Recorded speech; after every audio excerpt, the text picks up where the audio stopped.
Why, hello to all. Welcome back to Total Spotfest. Coming at you live, JJ Brownlee, Jamie Faulkner. We had a nice long weekend in Denver, Colorado. Followed up with some Dynamite tonight. Our wrestling cups are pretty full right now, Jamie. Yes.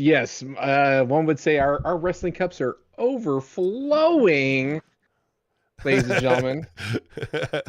Overflowing.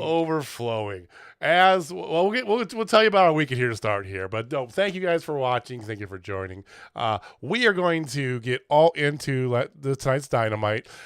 It feels like this is the beginning of the Double or Nothing setup.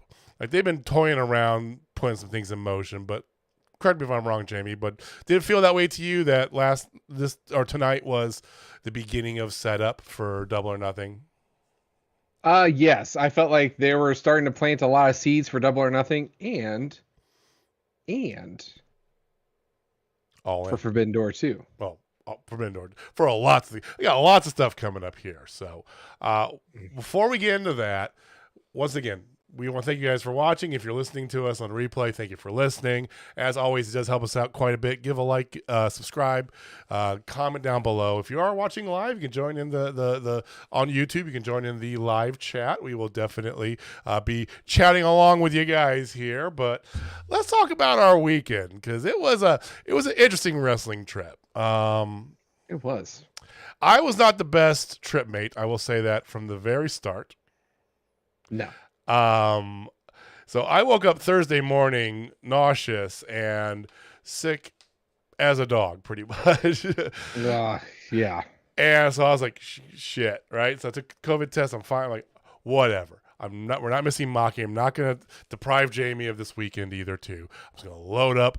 I had literally, like, I overpack it generally. That's just how I was raised. I'm an overpacker, but I had like an entire like bag full of drugs, and we bought more drugs while I was there. I was just pounding them because I was So apologies to you first of all, Jamie, because I was not a good travel mate. I know that.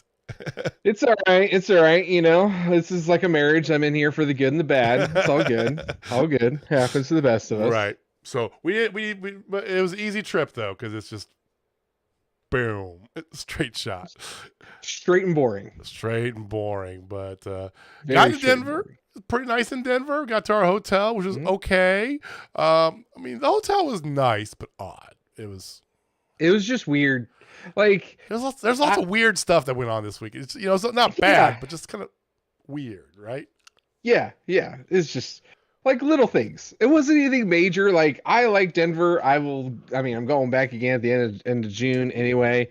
And it's just an odd, quirky city. It's not a bad thing. Like they embrace their quirk and they embrace weed like more than anybody I've ever seen. They really embrace weed. Like I get it. Everybody, I get it. They legalize weed. We have legalized weed here in Kansas City and in Missouri as well, but we don't identify as like the weed capital of the United States, and they 100% like that's it. It's Denver, so home of weed. Home of weed. I mean, we did some other different stuff on the Saturday. We went and saw the Mario movie. It was nice. It was cool. We stumbled into a biker bar. Somehow. Yeah, and the food looked like complete shit. I'm not even gonna lie. It looked disgusting. I'm like, did a cat vomit on JJ's plate? Like it's exactly what I thought. Let's just eat and get the hell out of it. But it's good. It was pretty good. It's surprisingly like I'm like, I'm afraid to touch this, but it's actually not that bad. In a biker bar, and then went to a Rockies game. First time at Rockies Stadium. That was a good experience there. It was another nice interesting, because they have like their smoking areas like in the stadium. It's weed friendly too. So yeah, of course, yeah. So but Friday night was the main event. We went to our first Lucha Libre and Laughs show. Immediately knew we knew we were gonna love it anyway, right? We talked to Heidi, we talked to the Howlets, standing in line, we got there early enough. We were pretty far up in line, and met some really friendly people, talking to them right away. And they're like, "These are our people," sort of show, right? We knew immediately, like, we're in the right spot. Yes, we are amongst friends, and they weren't even like we didn't know them, but they were friends. Yeah. So, show was pretty cool. They did like a couple matches and a comic, a couple more matches, or a match and then break. And match, comic, couple matches, comic, match. So they kind of intermixed it with a few comics and a few matches in between there. So it was a really good rhythm. They had the announcers live the whole time. So the ringside announcers, instead of what you usually hear on like Fight TV or whatever online, streaming, they were actually doing it live for us. They were both comics, so that was interesting and cool. We saw, of course. We saw Maki Itoh. That's the reason we went. That is all that matters. And if you say otherwise, then you're banned. No soup for you. There's no Maki Itoh diss talk in this channel. Yes, this is a simp-friendly, safe space.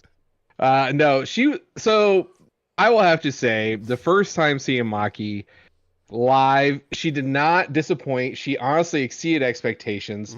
She had so much fun with the fans. She drank two people's beer. I don't know if it was a man, woman, non-binary person, whatever, a tree, I don't know, but they had a beer, and she drank it. And her and Heidi put on an excellent match. Heidi is amazing, and I think they really go well together. Dude, they do. Like, it's scary how good they are. A good pairing. They gel. It was awesome. And surprised, because I didn't think we were going to see it, right?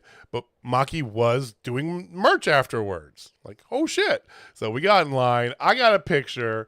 We got a snapshot of the three of us together as well. But I got a picture signed.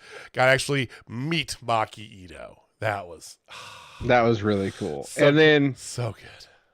And then on the other side of that, Heidi was gracious enough to allow me to purchase some of her goggles for Audrey, because she wears goggles on top of her head and everything. She gave me the ring worn, the worn ones for the Maki Itoh match, signed them and everything for Audrey. Audrey lost her ever-loving mind when she got them. As I could expect. Thank you, Heidi. Fantastic. Always the best. I love me some Heidi. There was a lot of other great stuff too. Effy, of course, was there. Effy put on a great show. And I love it because afterwards everyone's meeting Maki, and Effy was basically selling stuff before, middle, after, whatever. So he's like, I'm done selling at the end, right? You know, he was just off to the side, just shooting the shit with whoever wanted to, right? Talking to somebody that came over and started talking to me and Jamie, and this and that. And I told him on Twitch the next night because I was like, hey, it's great seeing you in Denver. I swear I'm not stalking you across 5 states. He goes, I'll stalk away, it's fine, but.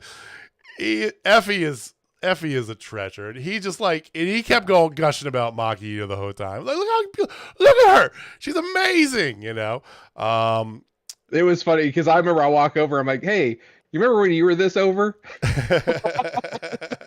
And he died. It was great. He cracked up. We got to see Austin Reddick, of course, Heidi's husband there. He put on a good show. Anaya, who was the men's champion, actually was in a great match against one of our other favorites, Warhorse. Tapped out, dropped the belt to Warhorse. Yeah, who saw that coming? I can see Warhorse winning that, but Warhorse rules ass. That's all there is to it, and that's all you need to know. Fantastic show. We want to do that again. We probably, not immediately, but we definitely will probably do it again. We're going to do it a little differently, trip-wise next time. I think we could go back the next day. Yeah, hindsight being what it is. I was like, we need to get away. It's like, we need a mini vacation. Let's give us an extra day.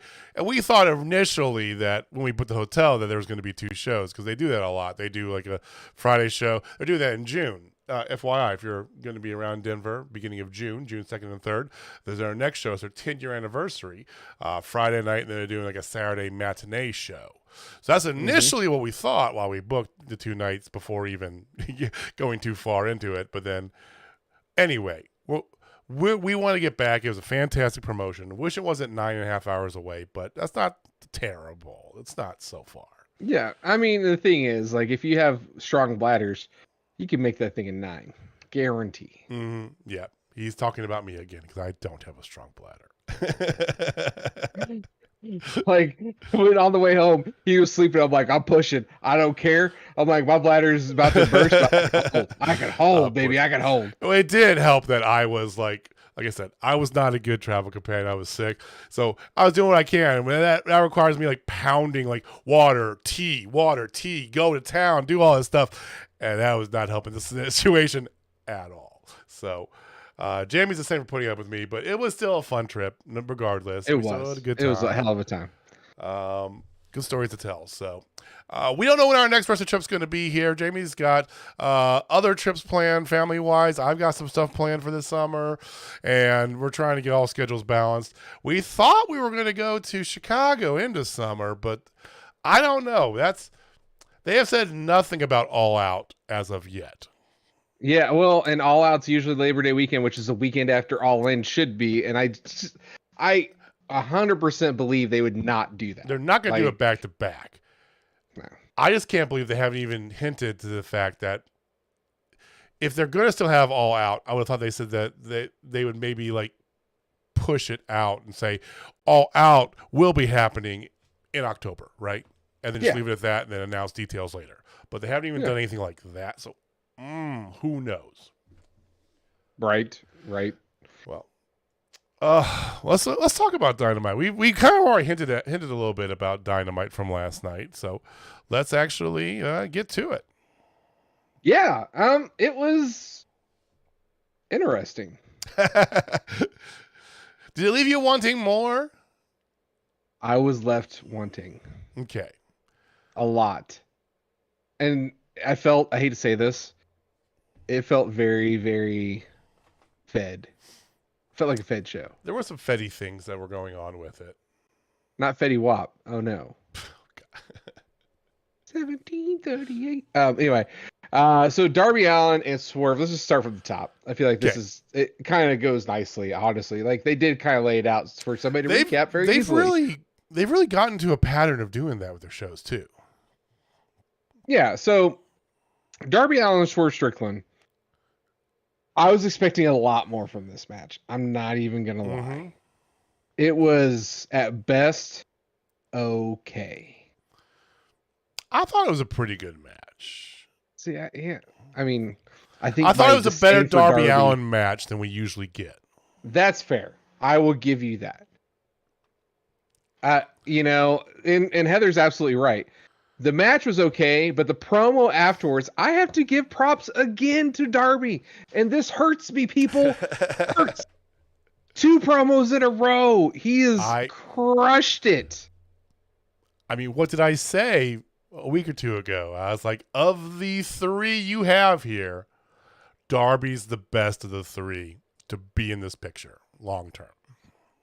And Sting came out and Sting did Sting things and really put over Darby. That was great. Well, I don't want to gloss over Sting for one reason.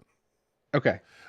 So, of course, the internet immediately latched onto the whole Cody jab that he did, right? You know, this and that. Mm-hmm. But it was really bigger about that. You know, he said, I know what you're going on talking about all this, you know, daddy stuff, right? It's like he was my daddy. It was like, or he's like, I don't know what you're going on talking about this daddy stuff. How, you know, you were Cody was your daddy. Oh, I said Cody. You know, he said, yes, you were taken under by Cody. Darby was taken under by me, just like I was taken under by Ric Flair. And so I kind of like the fact that he kind of gave a lot of kind of credence to some stuff here because he even hinted at it. It felt like he's setting himself up for retirement sometime this year. It makes sense. He signed a 3-year deal 3 years ago. Yep. He knows he's not going to do this forever. He'll still be involved in some aspect in the business behind the scenes somewhere, you know. Yeah. But I don't want to gloss over because I like Darby's promo and I like the Sting part because it began to serve as a good severance for Sting moving away from the relationship with Darby as he retires because it needs to happen. Yeah. And hot take time. Did you feel like Darby Allin's promo was better than MJF's? Because I sure did. MJF's was about the same as his always was, which is fine, but it's the same. If you hear Bohemian Rhapsody every day of the week, the song's amazing, but you're going to get tired of it, right? You'll at least get familiar with it, and then you hear something else, and you're like, wow, that's amazing, right? You know? Yeah. MJF's promo wasn't really any different than he'd done against Jungle Boy or Sammy or anybody else in their most recent history. But Darby's was solid and good, and it wasn't too out of his character or overwordly. So it fit perfectly. So I liked him. It was well constructed. Wordly? Absolutely agree. Well, yeah, that wasn't very good. It was wordly. Efficient, effective. Wordly is isn't that a game? Wordly. We'll go with it. Hey, whatevs. All right. So after this, though, ladies and gentlemen, this is where things start kind of getting a little weird. Exactly. So you had Powerhouse Hobbs absolutely destroy some dude. I don't even know the dude. Silas Young from Milwaukee, Wisconsin. Silas Young, thank you. Contestant number 4, ladies and gentlemen.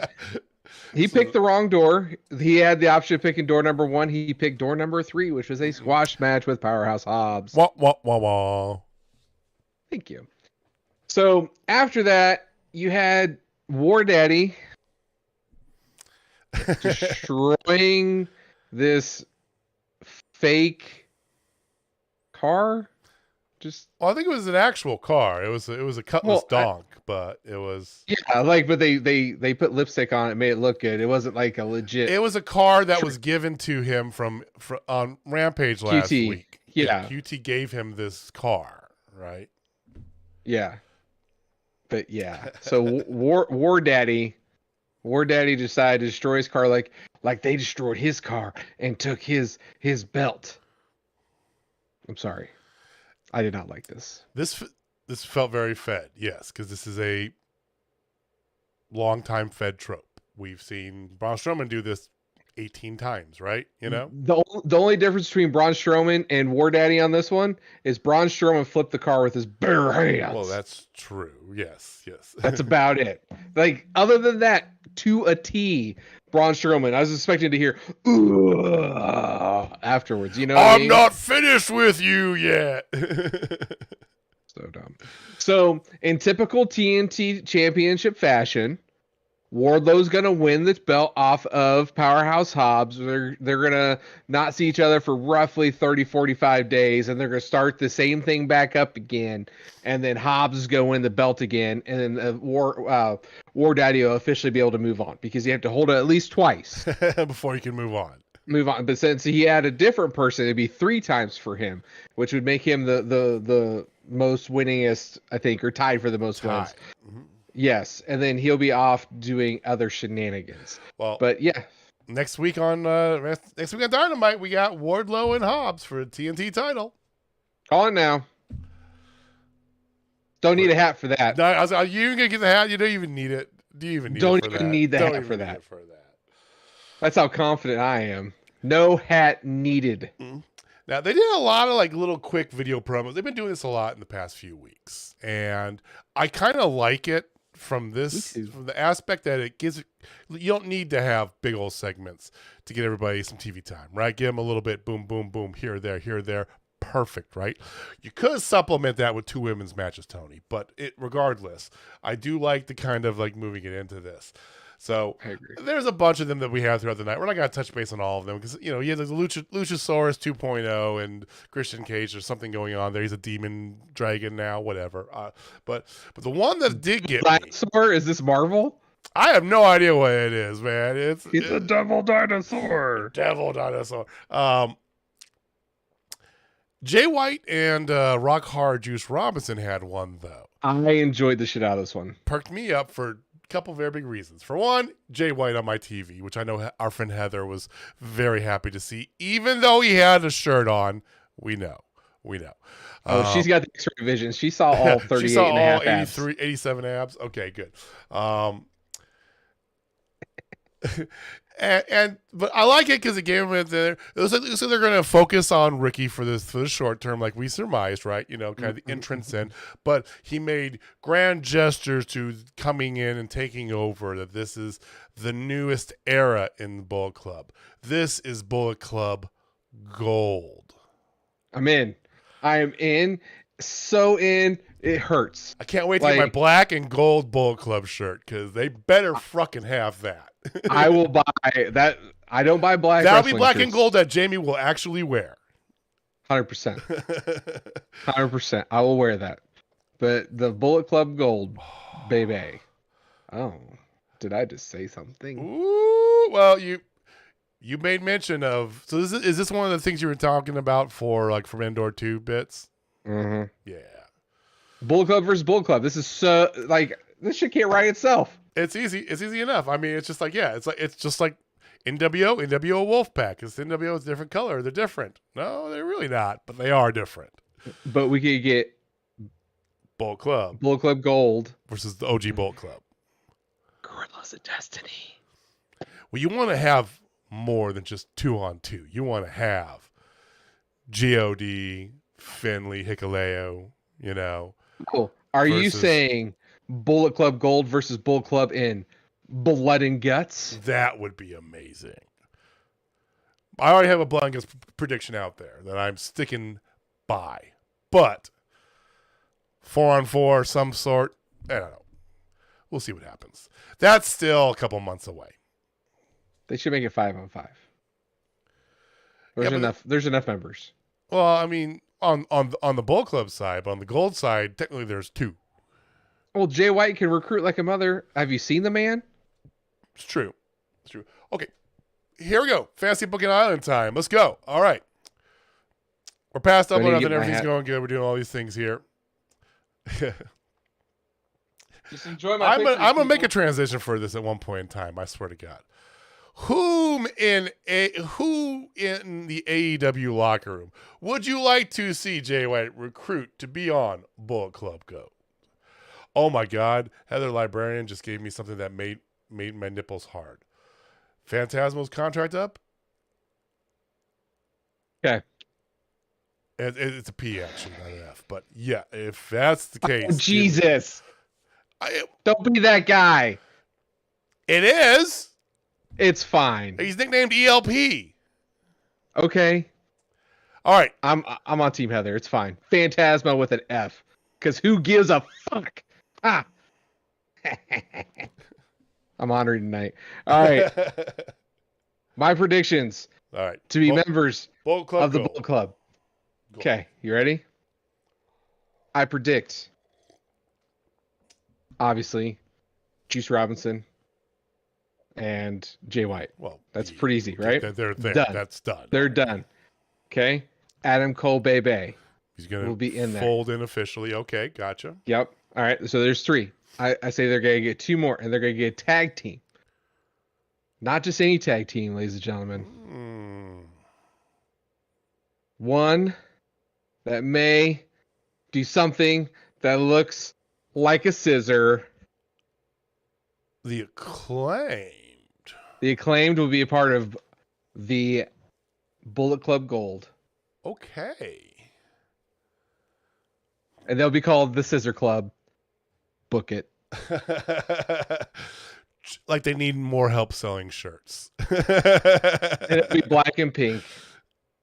You're welcome. Mark Stradamus has spoken. The Acclaimed. I would not have gone down the Acclaimed pathway. I didn't, but I like that. The Scissor Club. That's what gets it for you. The Scissor Club. Yep. I mean, Adam Cole's an easy one. Let's be honest. Yeah. That's low-hanging fruit. Yeah. Exactly.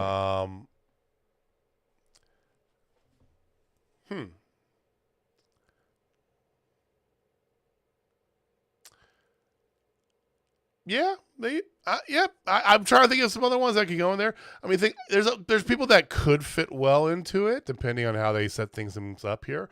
You know, if Mark Quinn's healthy, Private Party would actually be really good to have on that side. I'd like to see them. Yeah, I guess they deserve it. They deserve a push like that. I think they'd go well. You know, I think that you look at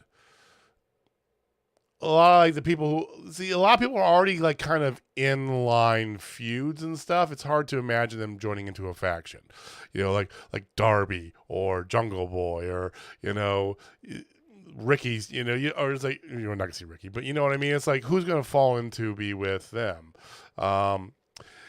Chris Bay and Ace Austin are still Bullet Club members in Impact. You're 100% correct. They are. And Impact has been friendly with AEW, so that could not recently that much. Well, there hasn't been a lot of back and forth that they've really needed to do amongst them. But I mean, with because what's his face? Kazarian's now over in Impact, right? And he was just kind of like they were kind of just on loan, and then it was just like got to the point where they're like, "You're like, I want to stay here." They're like, okay, well, hey, we'll. And they worked it out behind the scenes, and boom, he changed contracts basically. So they're still friendly, even though they're not a lot of like back and forth they're doing amongst them. They're still friendly together. So Nick Wayne does turn 18 this year, doesn't he? He has his first official AEW match June-ish. Nick Wayne, 100%. Nick Wayne. All right. Well, we can sit here and we can fancy book this forever. You guys give us your thoughts. Let you know what you think.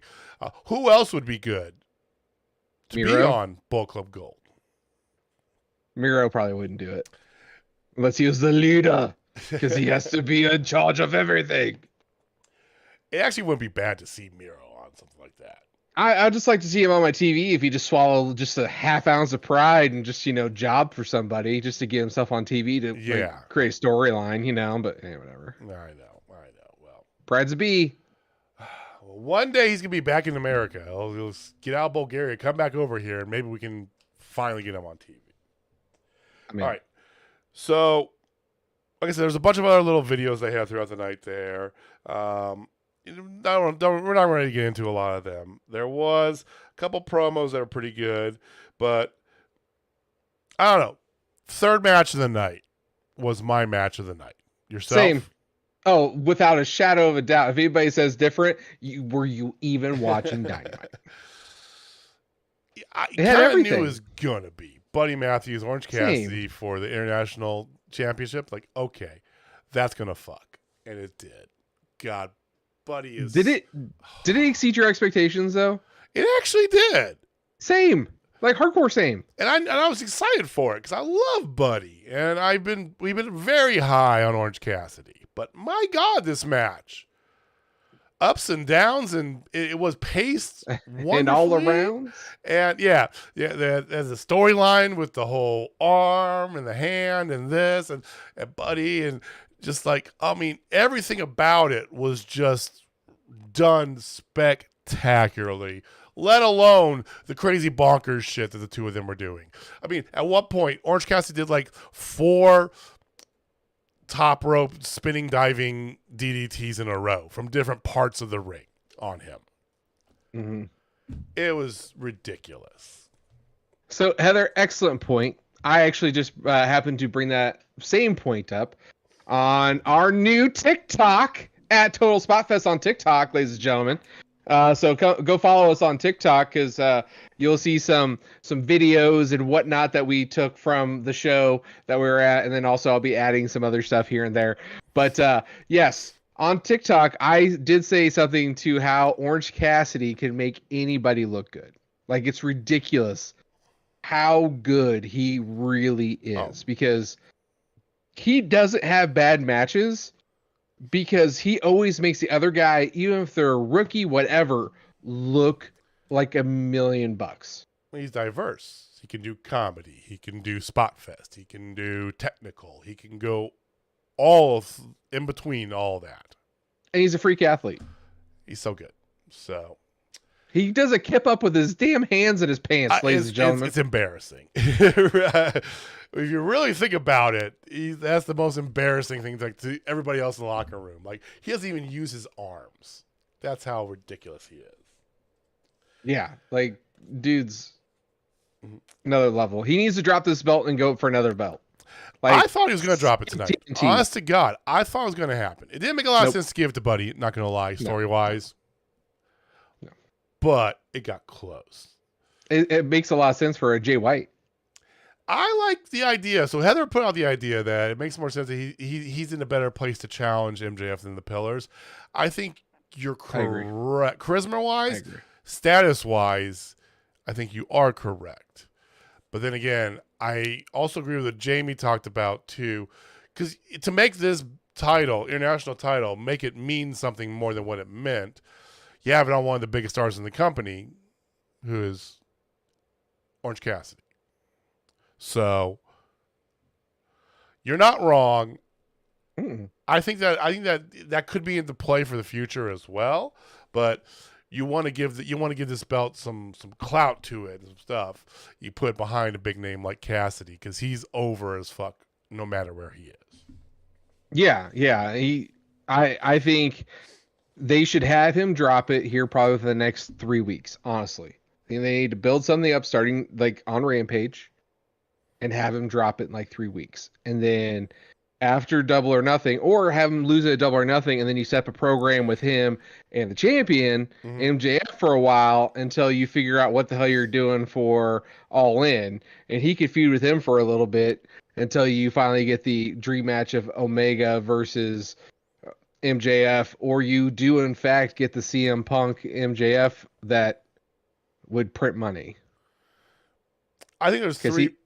He's made it very clear. I hear you. Everybody, if you listen to us, know where we both stand on this. And even though we might not like CM Punk, it makes no sense for him not to be on this roster right now. For him, for the company, and for everybody's wallet. It makes no sense for him not to be out here. But think about the heat. He can use that. He used it in WWE. He used that heat when people hated him, and it just made it even more powerful. Right? Let the hate flow through you. Oh my God, it was so good. But I think there's 3 courses of action that unfortunately don't involve Orange Cassidy. Cassidy is, I think, is an option there. I think you can do so many other things with him. He's kind of like that Swiss Army knife, right? If they need to, they can, but they don't need to pull it out all the time, right? They've got specialty tools that they're using for this title picture. I think after you get past the pillar talk, you're welcome. You've got CM Punk potentially, right? If that happens, Kenny Omega most likely, which yes, or you circle back to Ricky Starks. Yeah, I don't know if they're ready for Ricky yet. I don't know if I mean, I think Ricky's over enough. I just don't know if that's a big enough thing to put on your marquee for the 100-year anniversary of Wembley Stadium. I think Omega MJF or CM Punk MJF absolutely is. Either one of those. You got to think about what's going to sell tickets and sell buys. I think realistically, MJF doesn't. Realistically, CM Punk and Kenny Omega is what you want to have on that. But or you do a 3-way between those two and Hanger. I mean, but if Hanger, it looks like Hanger and Omega are going to make amends, maybe.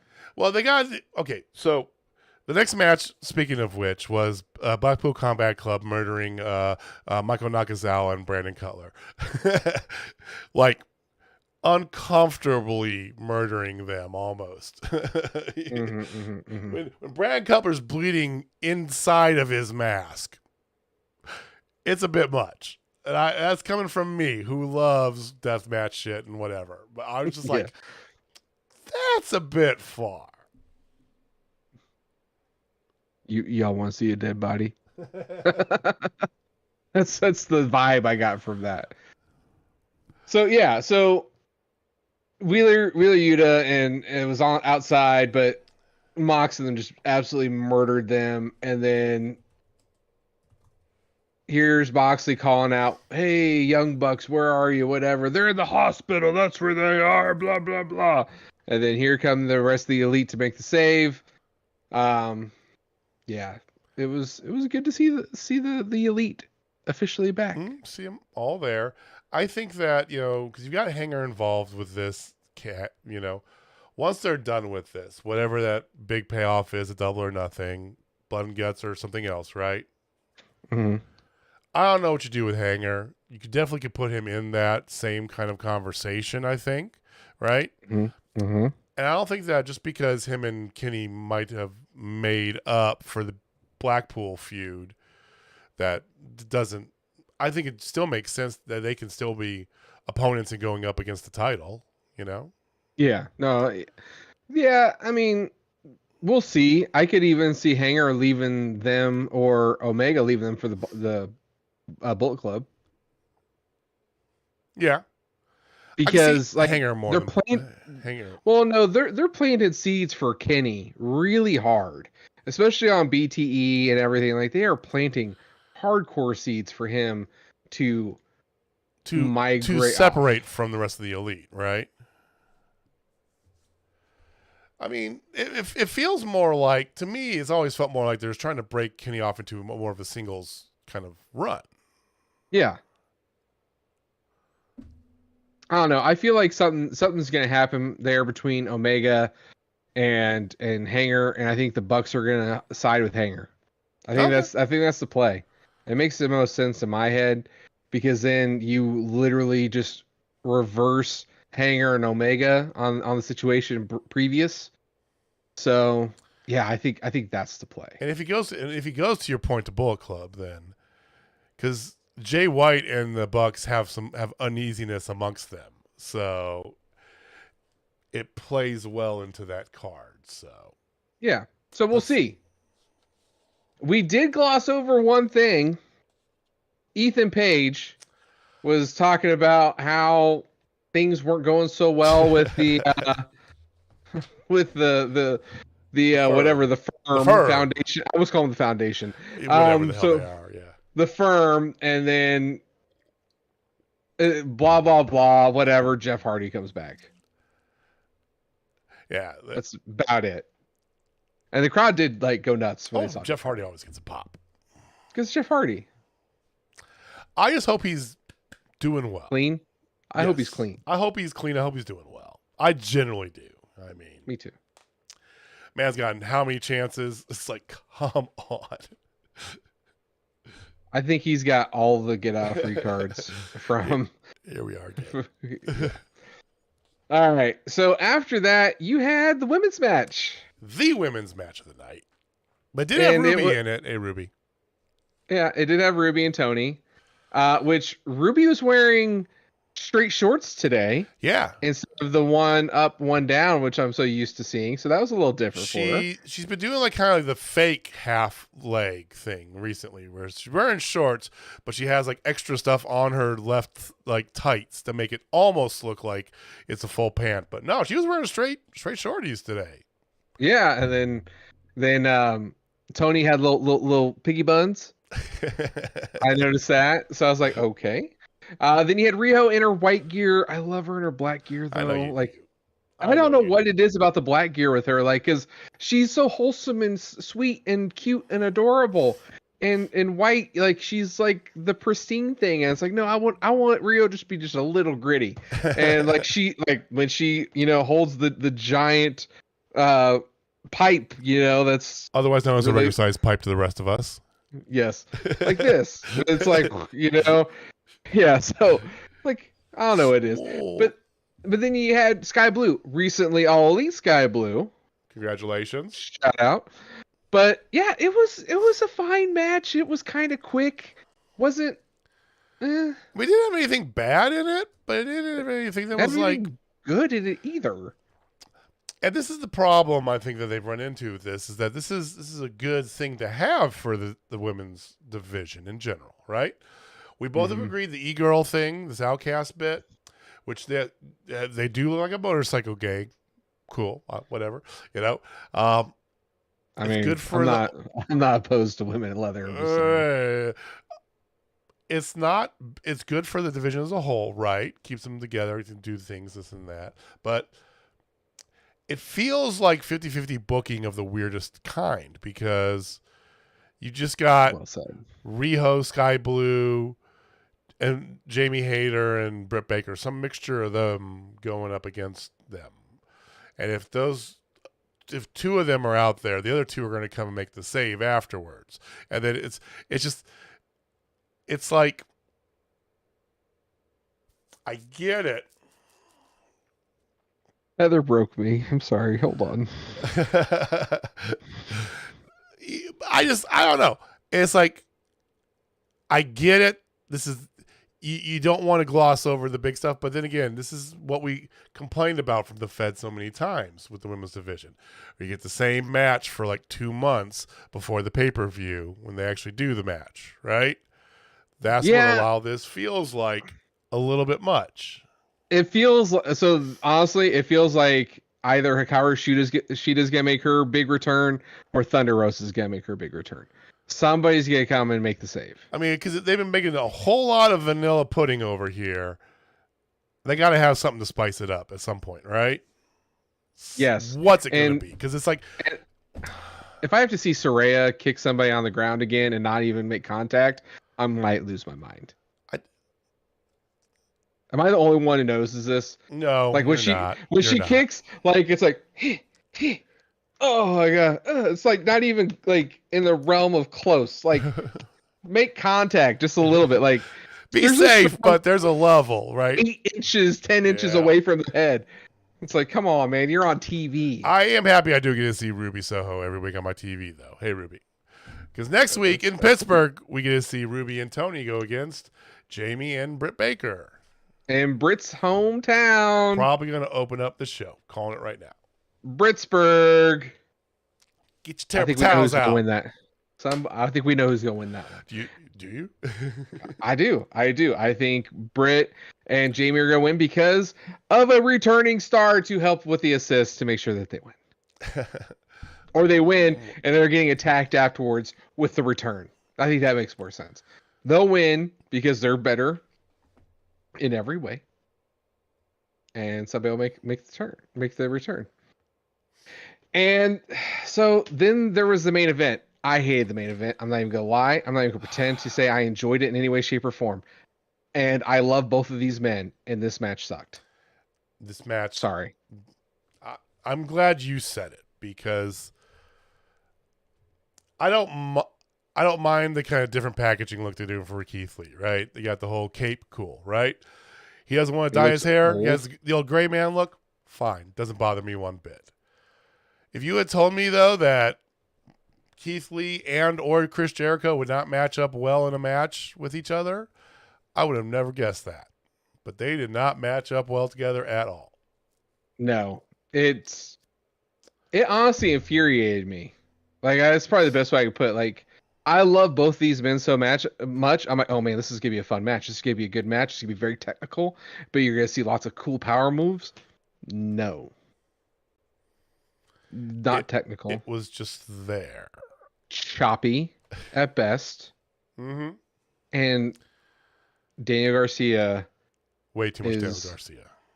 Yeah, like I don't need that much of him on my TV screen. Like, give me Daniel Garcia versus Keith Lee if you're going to do this then. Okay. I would have loved that. I would have loved that. Right?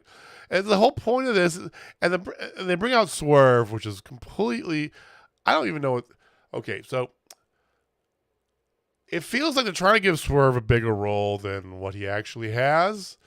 Mm-hmm. He's merged his mogul, whatever the fuck it's called, with King Nane's ministry of something or another. I don't know. Ministry of Magic. Yeah, so it was basically and the big tattoo guys are nowhere to be found anymore. Parker Boudreaux's off doing something. But you got Brian Cage. Okay, Brian Cage and Swerve. I like that. That's a good pairing. Okay, that's it. Give me Brian Cage on my TV. Absolutely, right? You know? Mm-hmm. But he did a promo after the match talking about Darby and this and that, and how, whatever. And then how he's got other things that he's got to attend to and scores to settle, right? He comes out and hits Keith Lee in the head with the belt to let Jericho get the win. And it made no sense for this story because the storyline is Adam Cole coming out at the end of the match to show respect for Keith Lee, help him back, but give the kind of look over his shoulder at Chris Jericho because they're trying to set up Jericho and Adam Cole for Double or Nothing. We all see that coming a mile away. Mark Stradamus saw that probably 15 years ago, right? That's how obvious this is. It's pretty bad. That's a fantastic name, Heather. King Nane's Ministry for Magical Mid-Carders. That's pretty solid. Yeah, since evidently Brian Cage is re-signed again. Because he was supposed to be a free agent, and the Fed was looking at him pretty hard. And, he gets good money, and he's got a pretty flexible package with Tony. That's hard to say no to. I mean... Yeah, just Fed money's Fed money. Fed money is Fed money. But everybody's getting scared of going back to the Fed because Senior McMahon is in charge. And well, there's rumors too. There's supposed to be cuts coming this summer. Yep, lots of them. Endeavor is going to, because once everything is finalized, Endeavor is going to be looking at the books, and there's going to be some cuts coming. Is what everyone's saying. So there's going to be some future endeavors. Oh, the future Endeavor is going to be so much better. So. Overall, I'm with you. This episode was fine. Had one really good match. Had a couple other interesting bits here and there, but lots of setup. And I think if I'm going to take anything away from this show was the setup. Yeah. Sorry, I'm talking to Heather. Me and Heather Jordan. We'll keep that for a chat for everybody listening. Setup, lots of setup. Yeah, lots and lots of setup. Killer Cross can wrestle in 3 minutes or less. Can't go anything above that. But anyway, just to add a little kerosene to that. But this show was about setup, and if I look at it just like that, it was a good show because there was a lot of good setup and a lot of puzzle pieces that are being put on the board. If I look at it for the matches, which is typically what I like to do for AEW, this was one of their worst shows. So match-wise, other than they had one absolute banger out of all of them. which typically they're known to have 2 bangers out of all of them, and that usually just feeds everything else and makes some of the other matches that are that's pretty decent. This one definitely didn't. I think they came out flat. If they have opened with Orange Cassidy and Buddy, I think you have had a completely different vibe for the entire show. And that's just because we have come to expect their first match to be an absolute balls of the wall banger. Well, I think you just hit the nail on the head there as well. We've come to expect a lot of stuff.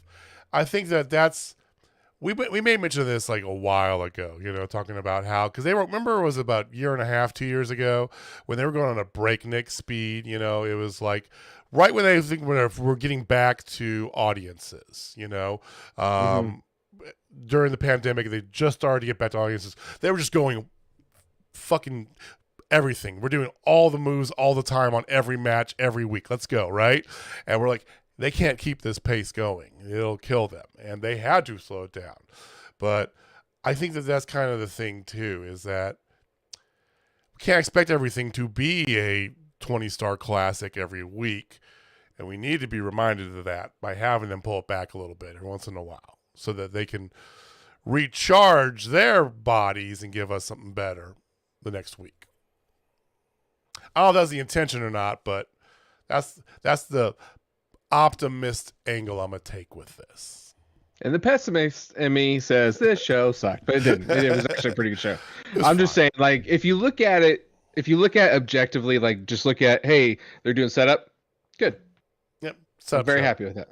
Setup show. We're still a ways away because it's May 28th, isn't it? That Double or Nothing is? Memorial Day weekend. My God, that is 1, 2, 3, 6 weeks away. 4, 5, 6 weeks away. Good God. For those keeping score at home. So not too far, but also not right around the corner. So that's fair. Yeah, well, that's what we got. Like I said, it was fine. So we'll be back next week with Dynamite from Pittsburgh. We'll talk about Britt Baker's victory. I mean, yeah, Britt's gonna win. So, Mark Stradamus moment. I'm just gonna do this. All right. So my Mark Stradamus moment is this. Ooh, floating hat. Ooh. All right. So the floating hat says Britt's gonna win, and Hikaru Shida's gonna show up to make a save after they're getting attacked after the win. Hikaru Shida. Calling Shida in. Okay. He's back in the States. Okay. Well, we shall see. So we'll be back next week. Same bad time, same bad channel.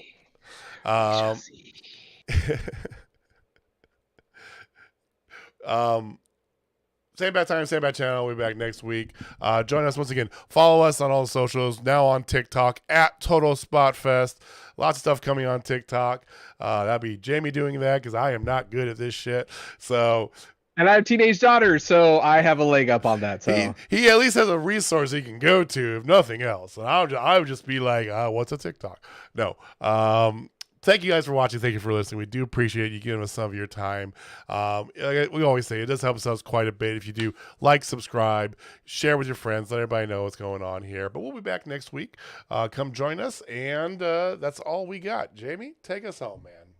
All right, ladies and gentlemen, if you're not down with Total Spotfest, I got 2 words for you and some sounds. Too sweet. Whoop, whoop. All right, guys. We'll see you next week. Peace.